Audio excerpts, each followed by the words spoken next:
에녹에 대해서 같이 생각해 보도록 하겠습니다. 이제 아담의 후손 중에서 에녹이 두 사람이 있어요. 성경에 보면 한 사람은 가인의 아들, 아벨을 죽인 가인의 아들 에녹이 있어요. 그런데 이 가인의 아들 에녹에 대해서는 이랏이라고 하는 아들을 낳았다. 이게 한 줄로 끝나요. 가인은 하나님의 구원사에서 제외된 부족들이잖아요.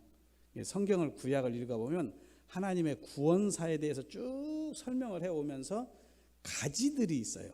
가지들을 잠깐 언급을 해요. 그러나 그게 중요한 게 아니죠. 하나님의 구원의 역사가 중요한 거죠. 구원의 역사를 쭉 설명하지만, 그래서 가인이라고 하는 사람이 나오긴 하지만 아벨을 죽였다.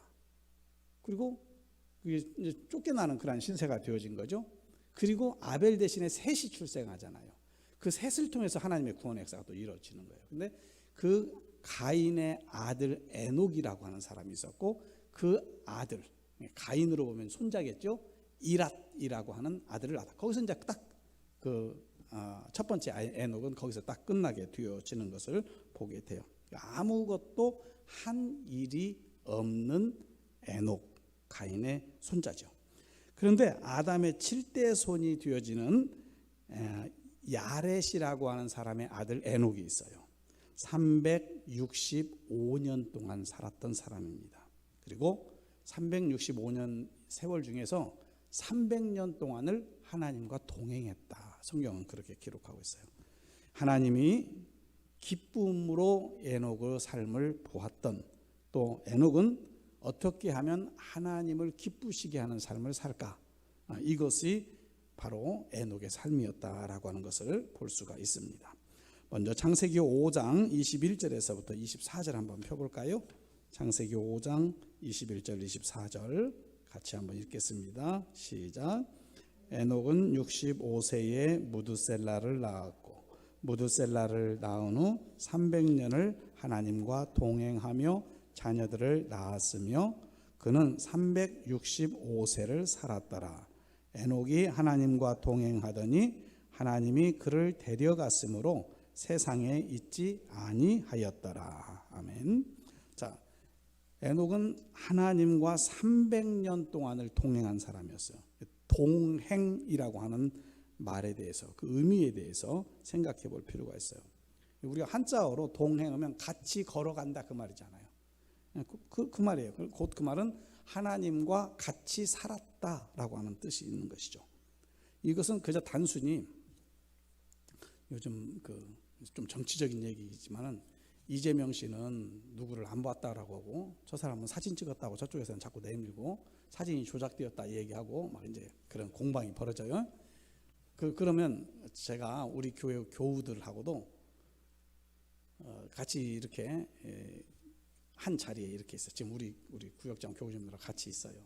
같이 있는데 지금 우리는 이미 저와 여러분은 오랫동안 벌써 4년 5년째 이렇게 만남을 갖기 때문에 그저 알아요. 그런데 제가 기독교 연합회에 가보잖아요. 그러면 모임을 한다고 하고 모이면은 전혀 처음 본 사람들도 와요. 그리고 때로는 그 사람들하고 사진도 찍어요. 사진도 찍으면 그 사람하고 나하고는 아는 거예요? 알지 못하는 거예요? 사진 속에 있는데. 알지. 이번에 성탄 추리 작년에 12월 달에 점등식을 할 때에 추리하는데 점등식에 많이 왔어요. 그래서 앞에서 사진을 찍었어요. 근데 모르는 사람도 그 사진 속에 있어요. 사진 속에 있다고 다 아는가? 그렇지 않아요. 우리가 여기에서 동행이라고 하는 말의 의미를 이렇게 생각해 봅시다. 우리가 다 하나님의 자녀들이에요. 왜요? 예수님이 내 죄를 다 담당하셨음을 내가 믿고 예수님이 나의 구세주인 것을 고백하기 때문에 하나님의 자녀가 됐어요. 그럼 제가 이렇게 질문할게요. 그 하나님과 동행하십니까? 동행하십니까? 라고 하는 거예요. 오늘 이 에녹이 동행했다라고 하는 이 말의 의미는 친밀도를 이야기하는 거예요. 친밀도. 얼만큼 친하냐? 친구들도 내 속내를 다 털어놓을 수 있는 친구가 있는가 하면 속은 이야기하지 않는 친구들도 있어요. 그냥 지나간 현상들만 살살 이야기하는 친구도 있어요. 근데 여기서 동행의 의미는 내 속을 다 내어놓을 수 있는 친구를 이야기하는 거죠. 하나님과 그와 같은 친밀함 속에서 살았던 사람이 에녹이었다. 특별한 교제가 있는 사람이다라고 하는 뜻이 동행이라고 하는 의미를 가지는 거예요. 그런데 오늘 아까 성경 읽었던 내용을 보면은요, 거기에 22절에 가서 보면 21절 22절에 가서 보면 에녹이 몇 세에 무드셀라를 낳았다고요? 65세. 그리고 무드셀라를 낳고 나서 300년 동안 동행했다. 이렇게 기록하고 있어요. 하나님과 동행을 시작하게 된 계기가 뭐냐면 무드셀라를 낳은 후라고 하는 것이죠. 아마 어떤 일을 할 때요, 어떤 계기가 되어지는 게 있어요. 내가 예수를 다시 믿어야지, 믿을 때의 계기가 있어요. 그 계기인데, 저 같은 경우에 뭐 어려서부터 어머니 뱃속에서부터 이제 교회를 왔다 갔다 했으니까, 그리고 뭐 한 번도 제 고백에서 예수님이 그 하나님의 아들이야? 이것을 의심해 본 적도 없고, 그냥 다 예수님은 하나님의 아들이었어요. 그냥 어렸을 때부터 초등학교, 중학교, 고등학교 다닐 때까지 그런 하나님이셨어요. 그런데요, 그때의 시간하고 고등학교를 졸업하고 내가 신학을 해야 되겠다라고 하는 결단 속에 기도원에 가서 기도를 하면서, 아, 하나님이 진짜 나의 아버지가 되시는구나 하는 사실을 확실하게 확신할 수 있었어요. 그 전에 그러면 믿었던 것은 가짜로 믿은 것일까요? 그렇게 생각하지 않아요. 그러한 모든 신앙의 배경 속에서 어느 계기가 있었던 거죠. 그 계기를 통해서 하나님을 확실히 고백할 수 있었던 거죠. 그러니까 오늘 여기 에녹도 무드셀라를 낳은 이후부터 그의 삶이 변화되어진 것을 볼 수가 있어요. 새롭게 무엇인가 각오하고 다짐했다라고 하는 것이죠. 오늘 이곳에 있는 우리 교우장님들, 구역장님들이 이번 리더십 학교를 통해서 우리 이리 동북교회의 이 중추적 허리의 역할을 감당하는 리더자들이 되기를 새롭게 결단할 수 있게 되기를 바랍니다. 별로 아멘 안 하시네. 그냥 스치고 지나가는 것인가 이거? 그렇게 돼서는 안 돼요. 이번 리더십 학교를 하는 이유가 여러분들이 교회의 허리 역할을 하는 거예요. 우리 몸으로 보면 척추 역할을 해야 되는 거예요. 그래야 다음으로 뛰어넘을 수가 있어요. 그런 의미에서 이 교육을 진행하고 있다라고 하는 것. 에녹이 무드셀라를 낳고 하나님과 동행했던 것처럼 이 리더십 학교를 통해서 다시 한번 우리 이리 동북교회를 통해서 충성하는 우리 일꾼들로 세워지기를 주님의 이름으로 축복합니다. 무드셀라를 낳고 에녹에게 하나님과 동행이라고 하는 영적 변화가 일어났어요. 에녹이 살았던 시기에 영적인 상태, 또 에녹의 결단은 어떤 관계가 있는가? 창세기 6장 5절 6절을 이야기하고 있는데요. 5절 6절 한번 같이 읽어보겠습니다. 시작. 사람의 죄악이 세상에 가득함과 그의 마음으로 생각하는 모든 계획이 항상 악할 뿐임을 보시고 땅 위에 사람을 지으셨음을 한탄하사 마음에 근심하시고. 아멘. 5장과 6장에는 큰 변화가 있어요. 그 뭐냐면 6장에서는 노아가 출현을 하게, 노아가 나타나게 되는데 그 이후에 그 세상이 죄악이 관영했다라고 하는 것을 이야기하고 있는 것이죠. 이미 에녹이 살았던 그 시대가 악함의 시대였다라고 하는 것. 그리고 하나님의 심판이 예견되어지는 그런 상황이었다라고 하는 것을 알 수가 있어요. 악한 시대를 살아갈 때에 에녹이 무드셀라를 낳고 내가 어떻게 해야지 하는 고민을 하지 않을 수 없었던 거죠. 그런 모습에 하나님만을 섬겨야 되겠다라는 결단을 가지게 되는 거예요. 하나님과 동행하는 것만이 이 죄악에서부터 내 자녀들을 지킬 수 있다라고 하는 결단을 하게 된 거예요. 그래서 하나님과 동행하게 되어졌다라고 하는 것이죠. 오늘 우리가 이 시대를 살아가는 그리스도인으로서 바로 세상의 풍류에 휩싸여서 살아가는 것이 아니라, 풍류에 휩싸이는 것이 아니라 거슬러 올라가야 돼요. 살아있는 송사리는요, 물살을 헤치고 위로 올라갑니다. 살아있는 송사리, 아무것도 아닌 작은 물고기예요. 그런데도요, 물살을 헤치고 위로 올라가요. 그런데 아무리 큰 뭐 붕어라고 할까요? 큰 붕어, 20cm, 30cm 되는 붕어라 할지라도 죽어버리면 물살에 떠내려가는 거예요. 우리의 영혼이 살아있으면 내가 아무리 미약한 것 같을지라도 하나님께서 주신 새 생명으로 세상을 거슬러서 갈 수 있는 거예요. 세상의 풍류에 따른다는 것은 세상과 같이 가는 거예요. 그렇기 때문에 오늘 우리 이리동교회의 귀한 종들이 세상을 거슬러 올라갈 수 있는 결단, 하나님의 말씀이라고 한다면 세상의 풍류보다도 그 말씀을 쫓아갈 수 있는 결단, 바로 이것이 하나님과 동행하는 길이다라고 하는 것이죠. 이런 고백을 가지고 시대의 악함을 볼 줄 안다면 그 시대를 쫓아가지 않아요. 오늘 이 시대는 여러 가지 모습으로 포장이 되어져 가지고 그리스도인들이 신앙생활을 하는데 매우 어렵게 만들었어요. 포장이 다 됐어요. 차별금지법, 차별금지 말 좋잖아요. 차별금지해야 돼요. 절대 차별하면 안 돼요. 그런데 그것에 포장되어서 동성애도 괜찮다 이런 거죠. 이런 모습들로 포장이 되는 거예요. 그렇기 때문에 오늘 여러분 그 살인을 한 사람, 성경에 살인하지 말라 그랬어요. 그런데 마치 그런 거죠. 동성애하지 말아라. 그런데 동성애하지 말라는 것은 차별이라는 거예요. 여러분 살인하지 말라, 살인자에게 그렇게 말하면 그 차별인가요? 그건 차별 아니라고 하면서 왜 동성애하지 말라는 차별이라고 생각할까요? 바로 그런 거예요. 포장이 되어서 우리를 미혹하는 악의 영들이 있다 그 말이에요. 그렇기 때문에 제가 얼마 전에도 우리 노예 어느 젊은 목사님하고 이 얘기를 했어요. 왜 차별금지법을 방해하는지 몰라, 반대하는지 몰라 막 그래서 제가 그랬어요. 목사님, 내가 영국에 짧은 일정이지만 한 5년 살았는데 영국이 차별금지법이 생기고 나서 어디까지 발전된 줄 아세요? 그러면서 제가 얘기했어요. 십자가 목걸이를 밖으로 내걸면 안 돼요. 왜냐면 상대편이 나를 보면서 십자가 목걸이 걸린 걸 보면 기분 나쁘다 이거 차별받았다고 생각을 한다는 거예요. 안에다 듣는 건 괜찮아. 안 보이게. 끄집어내면 안 된다는 거예요. 이런 모습이에요. 예수님 믿으라고 전도하면 안 돼. 왜? 저 사람의 어떤 권리를 침해했다는 거예요. 전도하면 안 돼요. 그래서 영국은 절대로 개별 전도하지 않습니다. 개별 전도를 할 수가 없어요.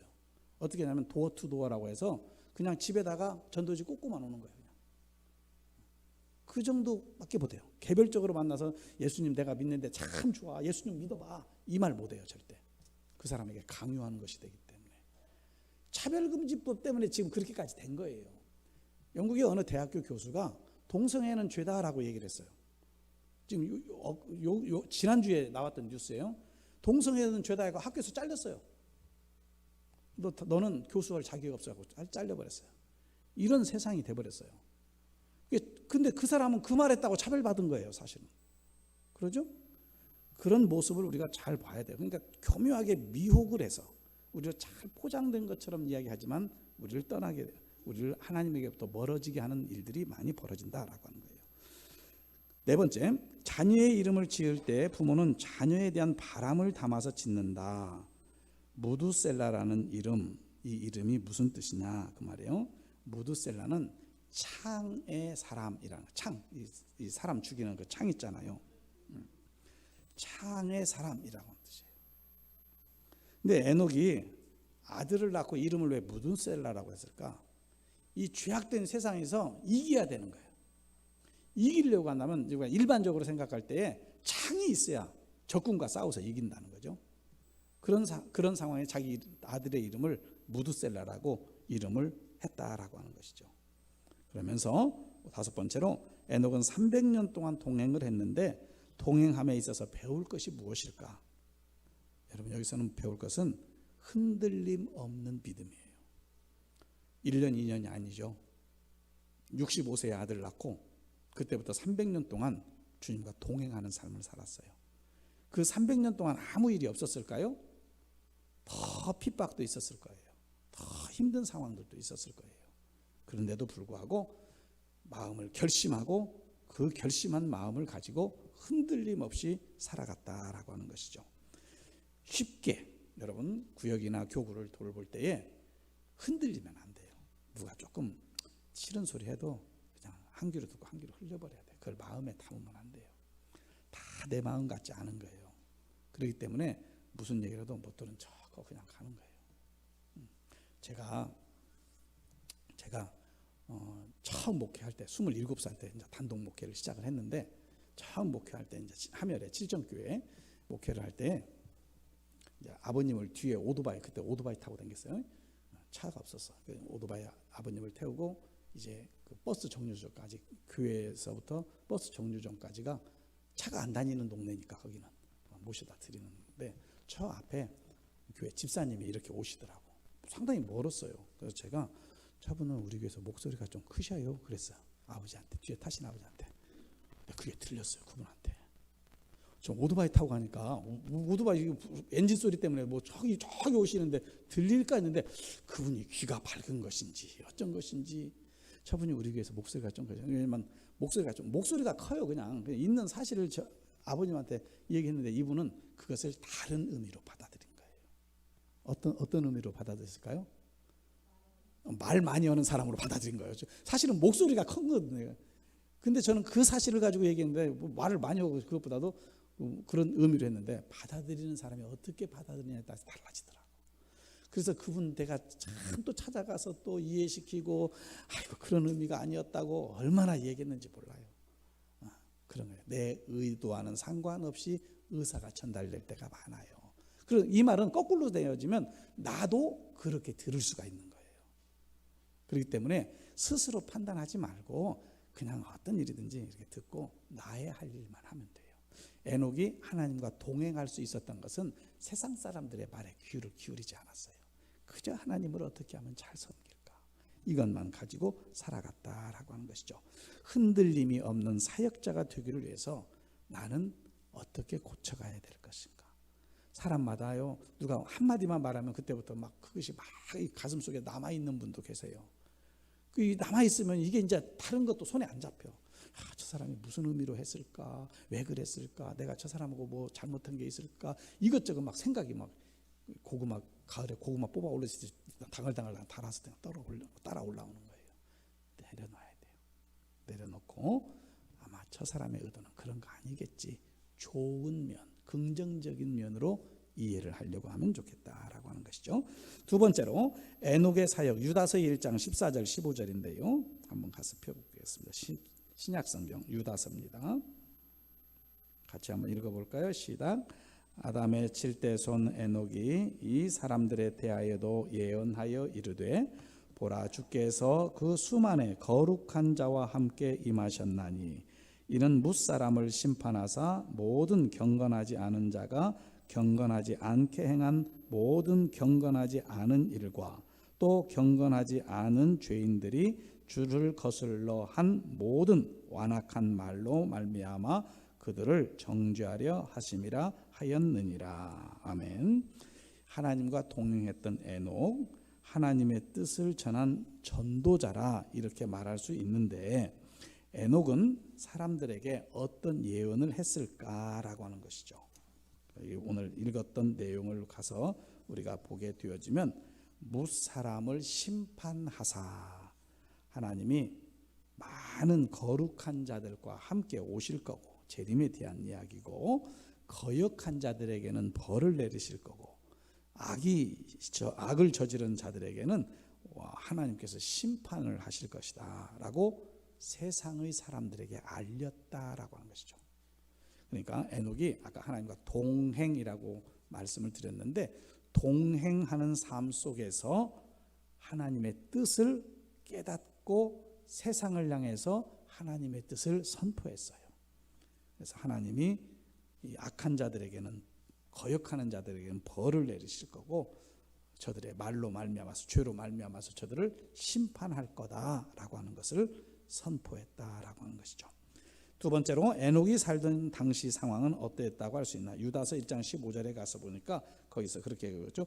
이는 뭇사람을 심판하사 모든 경건하지 않은 자가 경건하지 않게 행한 모든 경건하지 않은 일, 경건하지 않은 죄인들이 주를 거슬러 한 모든 완악한 말로 말미암아 그를 어떻게 해요?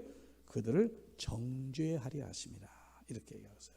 당시에 사람들이 얼마나 타락했는지를 잘 보여주는 내용이다라는 것이고, 여기서 경건하지 않는이라고 하는 말이 4번씩 계속 반복되어져 있어요. 반복한다는 것은 강조하고 있다는 거예요. 그 시대에 경건하지 않는 사람들이 많이 있었다라고 하는 것을 이야기하고 있는 것이죠. 그들에 대해서 심판이 있음을 이야기하고 있는 것입니다. 에녹은 경건한 삶을 살기를 위해서 노력했는데 경건한 삶을 살아야 된다라고 저들에게도 선포했다라고 하는 것이죠.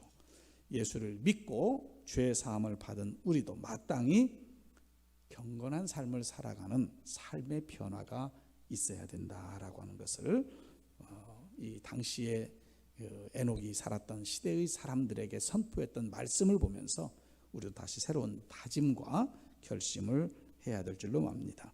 세 번째로, 에녹은 경건한 삶을 살기 위해 필요한 자세가 무엇이라고 생각했는가? 그것은 경건한 삶을 살려고 할 때에 죄의 유혹을 받아서 쉽게 나락으로 떨어질 수 있다는 거죠. 그러니까 쉽게 죄의 유혹 속에 떨어질 수 있다라고 하는 것. 그래서 그 시대를 어떻게 살아가야 될 것인가를 정확하게 이해하고 있었다라고 하는 것이죠. 그런 세상 속에서 가장 중요한 것을 무엇으로 여겼냐면 하나님과 동행이라고 하는 것이에요. 주의 말씀을 따라서 살고자 하는 그런 경건의 삶을 살기를 노력했다라고 하는 것을 볼 수 있어요. 그러면 우리가 여기에서 에녹이 조금 더 흠이 없었을까요? 하나님과 동행했다고 했을 때에 정말로 흠없는 그러한 사람이었을까? 그렇지 않아요. 에녹도요, 흠이 있었어요. 중요한 것은 하나님은 흠을 보는 게 아니에요. 얼마나 나를 신뢰하고 믿고 따르느냐를 보는 거예요. 흠이 있을지라도, 여러분 여기 있는 목사도 흠이 많아요. 우리 딸들이 저보고 뭐라고 말하냐, 아빠는 이중인격자래요. 그렇게 말하는 이유가 뭐냐면, 교인들한테는 잘해주는데 왜 우리한테는 맨날 혼내냐는 거예요. 교인들한테 화내는 걸 안 봤는데 왜 아빠는 맨날 우리한테 혼내? 그래요. 아빠가 이중인격자야. 그래요. 그래서 아빠는 이중인격자로 살아갈 수밖에 없구나. 그랬는데 그것을 제가 마음에 드는 건 아니에요. 그것은 가정 안에서 아이들이 느끼는 마음인 거예요. 그래서 목사는 그렇게 될 수밖에 없다. 내 자녀를 위해서는 때로는 야단을 치지만은 교인들한테는 야단을 치는 게 아니라 하나님의 말씀을 인도하는 것이 목회자의 사명이기 때문에 어쩔 수가 없다. 그래요. 아이들도 다 이해해요. 이해하면서 그냥 지나가는 말로 하는 것이죠. 그래요. 저는 이중인격자입니다. 우리 그리스도인들은 세상을 향해서 바라보는 시각과 주님을 향해서 바라보는 시각을 달리할 수밖에 없어요. 그렇기 때문에 주님 안에서 불완전한 인간이라는 것을 인정을 하고, 그러기에 더욱더 주님을 의지해야 된다는 거예요. 완벽하기 때문에 주님을 의지하는 게 아니에요. 완벽한 사람 주님 의지할 필요 뭐가 있겠어요? 불완전하고 연약하고 또 쉽게 넘어지고, 그렇기 때문에 주님을 의지할 수밖에 없다라고 하는 것이죠. 세 번째로, 에녹과 노아의 관계에 대해서 살펴보자 그랬어요. 이 아담의 족보를 보면요, 아담이 이제 아벨이 죽고 나서 셋을 낳죠. 그리고 에노스, 게난, 마할랄렐, 야렛, 에녹, 무드셀라의 아들이 라멕의 아들이 노아, 이렇게 돼요. 그러니까 이것이 하나님의 구원의 역사의 계보예요. 이런 족보를 통해서 하나님께서 아벨이 죽고 나서 셋을 통해서 에노스를 낳게 하고 게난을 낳게 하고 마할랄렐, 야렛, 에녹, 무드셀라, 라멕, 노아를까지 이르게 되어지는 것을 보게 됩니다. 에녹에서부터 노아까지는 4대가 되어지는 거예요. 4대의 모습이죠. 근데 이 에녹의 삶이 노아에게 어떤 영향력을 미쳤는가? 창세기 6장 9절 한번 볼까요? 창세기 6장 9절. 하나님과 동행했던 에녹을 기억하고 창세기 6장 9절을 한번 읽어보겠습니다. 시작. 이것이 노아의 족본이라. 노아는 의인이요 당대의 완전한 자라. 그는 하나님과 동행하였으며. 아멘. 자, 노아를 어떻게 표현하고 있어요? 의인이고 당대의 완전한 자라 이렇게 표현하고 있어요. 에녹은 하나님의 심판이 있음을 알고 세상의 사람들에게 그걸 전했다 그랬어요. 그 결과 노아 역시 하나님과 동행하는 의로운 자로 살아갔다라고 하는 것이죠. 이 하나님과 동행한 에녹의 신앙은 증손자인 노아와 그의 가족에까지도 영향을 미쳤다라고 하는 것이죠. 여러분, 하나님 나를 통해서 내 후손들이 신앙의 영향력 아래 있게 하옵소서. 이 기도를 쉬지 마시기 바랍니다. 이 기도가 중요한 거예요. 믿음에서 떨어지는 자 없게 하옵소서. 이게 기도의 제목이 되어져야 돼요. 왜요? 연약한 자들이다 보니까 자꾸 넘어져요. 주일학교, 중고등부, 청소년, 청년부 이렇게 올라가면서 교회마다 숫자가 적고 감소돼야 돼요. 감소되어지는 이유는 세상이 좋아서 나가는 거예요. 세상을 더 바라보는 거예요. 그런 상황 속에 있지만은 그래서 우리가 기도해야 될 필요가 있는 거죠.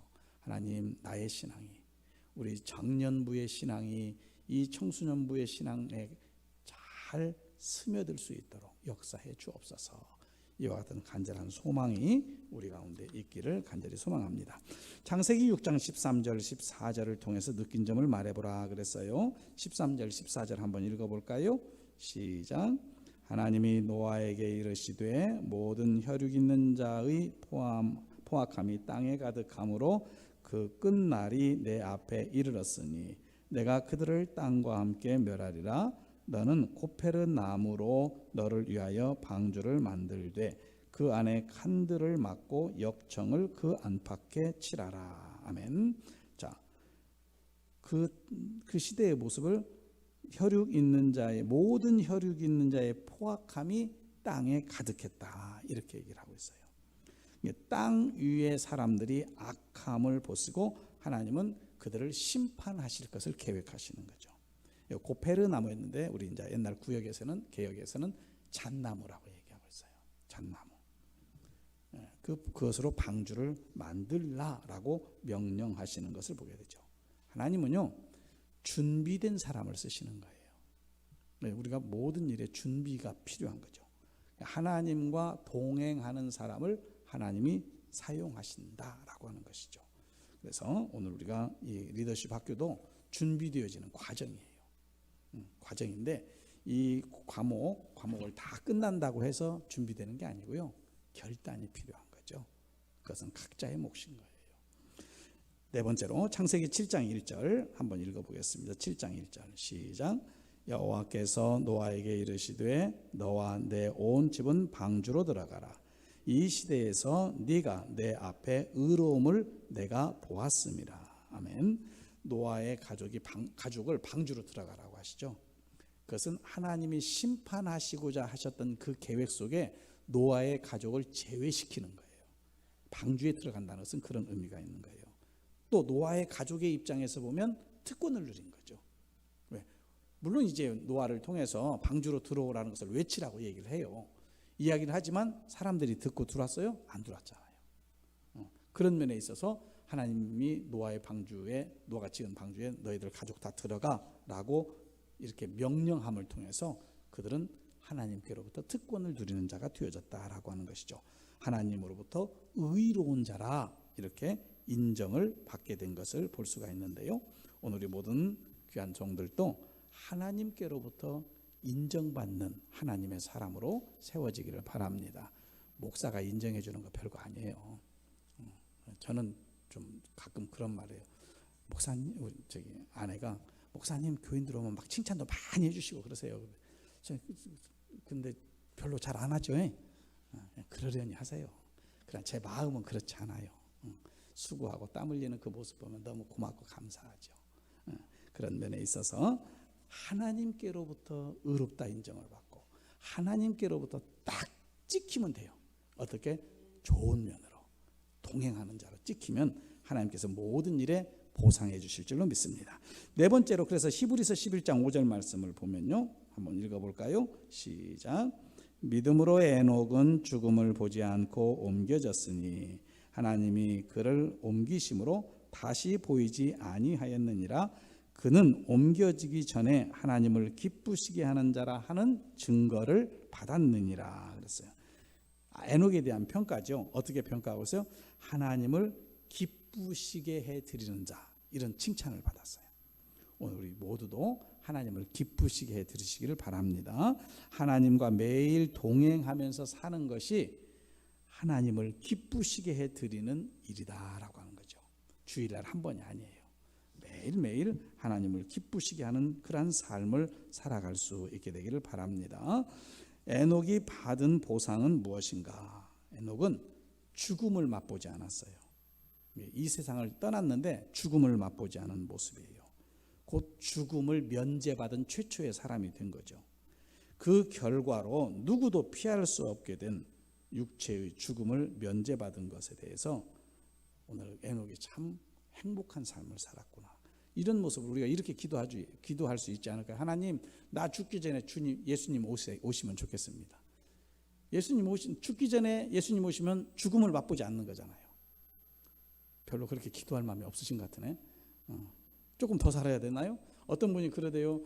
지금 내일 주님이 오시면 어떻게 할까요? 그랬더니 뭐 아파트 지금 당첨돼 갖고 거기 아파트 들어가서 살아야 되는데 지금 오시면 지금 내가 다 물려서 고생하고 돈 모아온 거 다 헛거잖아요. 그래요. 인간의 눈으로 보면 헛거죠. 고생해서 이제 곧 새 아파트 들어가야 되는데 지금 내일 주님 오시면 그거 못 들어가 본다는 거예요. 세상에 연연하지 마세요. 주님이 오시면 그보다도 훨씬 더 아름다운 천국이 예비되어져 있는 줄로 믿습니다. 자, 이와 같은 모습 속에서 에녹이 받은 보상은 그렇게 죽음을 면제받는 그런 모습이었다라고 하는 것이죠. 각자의 삶의 목적과 에녹의 삶의 목적을 적어보자 그랬어요. 거기 적어보면은 각자 여러분들이 적어보 자신의 삶의 목적, 나는 어떤 목적을 가지고 살아가는가 거기 적어보시고 숙제 검사 안 하겠습니다. 두 번째, 거기 에녹의 삶의 목적은 무엇이었나? 에녹의 삶과 비교해 보세요. 에녹의 삶은 하나님과 동행이었어요. 그래서 하나님의 일에 쓰임 받을 수가 있었다라고 하는 것이죠. 하나님을 기쁘시게 해드리는 삶을 살았다라고 하는 것이죠. 목적을 바로 세우는 것이 중요해요. 여러분, 예수 믿는 목적이 뭐예요? 예수 믿는 목적을 바로 세워야 돼요. 그리고 여러분이 우리 이리 동북교회 안에 참으로 직분을 맡은 그런 사람으로서 목적을 세워야 돼요. 그죠? 어쩔 수 없이 하는 것이 아니라 은혜로 감당해 나갈 때에 하나님의 역사가 함께할 줄로 믿습니다.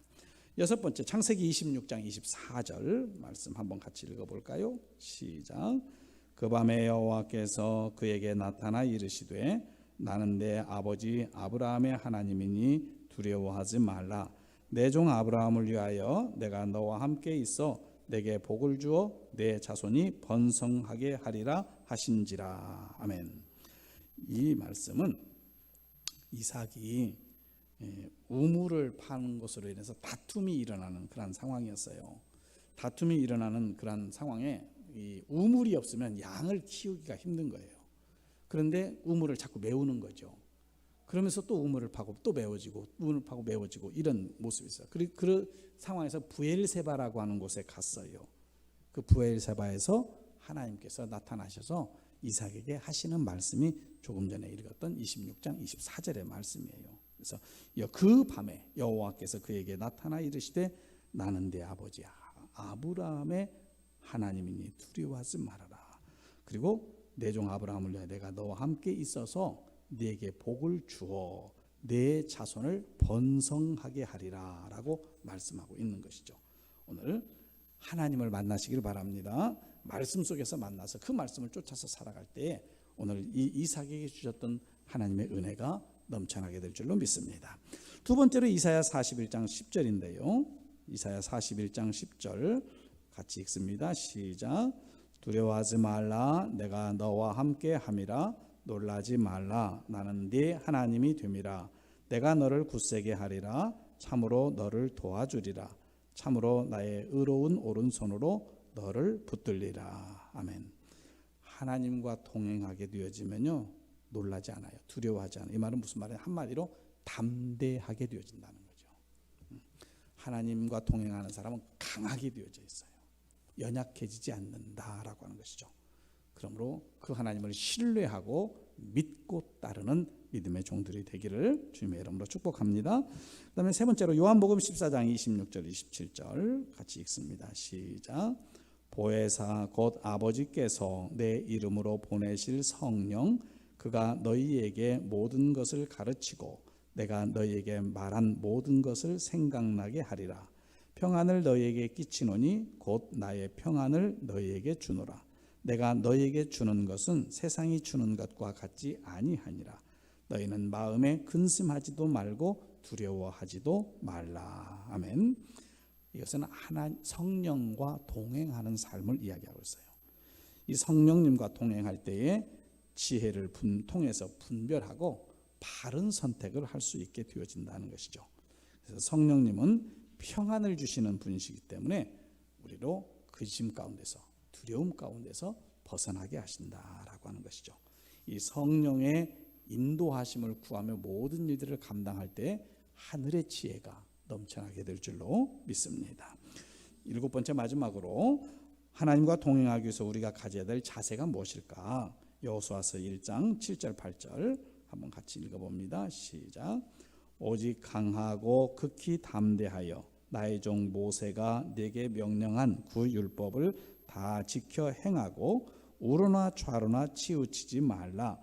그리하면 어디로 가든지 형통하리니 이 율법책을 내 입에서 떠나지 말게 하며 주야로 그것을 묵상하여 그 안에 기록된 대로 다 지켜 행하라. 그리하면 네 길이 평탄하게 될 것이며 네가 형통하리라. 아멘. 자, 마음을 강하게 해서 우로나 좌로나 치우치지 말아라 그랬어요. 이것은 하나님의 말씀을 따라서 그 말씀만을 쫓아서 살아가라 하는 것이죠. 하나님의 말씀을 다 지켜 행하겠다라고 하는 그런 자세를 가지고 날마다 말씀을 묵상하면서 살아가게 될 때에 그 결과가 어떻게 돼요? 형통함, 평탄함이라고 하죠. 네 길이 평탄하게 될 것이며 네가 형통하게 될 거다. 우리는 남이 평탄한 삶, 남이 형통한 삶을 부러워할 필요가 없어요. 주님, 나도 평탄한 삶, 형통의 삶을 살고 싶습니다. 기도하며 주님께 매어 달릴 수 있게 되기를 바랍니다. 데살로니가전서 5장 17절 말씀은 너무나 짧은 말씀인데요. 한 절입니다. 쉬지 말고 기도하라 라고 하는 거죠. 바울을 통해서 우리에게 주신 말씀이야. 이 모든 것 위에 기도가 빠지면 아무 의미가 없는 거예요. 그래서 쉬지 말고 기도한다는 것은 한마디로 모든 문제를 주님 앞에 내어놓으라는 거예요. 주님 앞에 아뢰고 구하라라고 하는 것이죠. 자, 우리는 누가 나를 도우며 누가 나를 방해하려고 하는가 애쓸 필요 없어요. 그것은 세상의 사람들의 관점이에요. 중요한 것은 하나님이 나와 함께 하시는가, 하나님이 나와 함께하고 계시지 않는가, 하시는가와 하시지 않는가, 이게 중요한 거죠.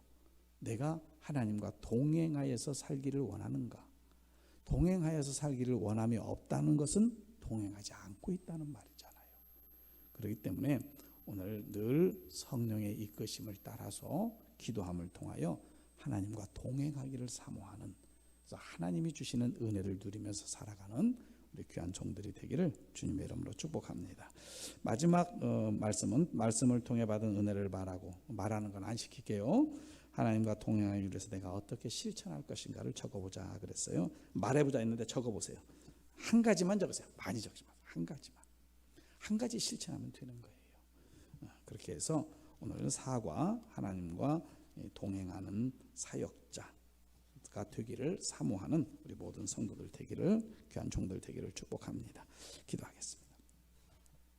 은혜로우신 하나님 감사합니다. 오늘 말씀 안에서 에녹을 통해서 또 노아를 통해서 또 믿음의 사람들을 통해서 하나님과 동행하는 것이 무엇인가를 우리로 알게 하시니 감사합니다. 하나님의 몸된 교회를 통해서 믿음의 생활을 감당하지만 동행하지 않는다고 하면 무슨 의미가 있을까요? 이 시대가 악함 속에 있지만은 이 시대를 바라보면서 동화되어져서 살아가는 것이 아니라 하나님의 말씀에 동행하여 살아가는 우리 모두가 되어질 수 있도록 은혜 베풀어 주시옵소서. 거룩하신 예수님의 이름으로 기도드립니다. 아멘. 바로 마치겠습니다. 수고하셨습니다.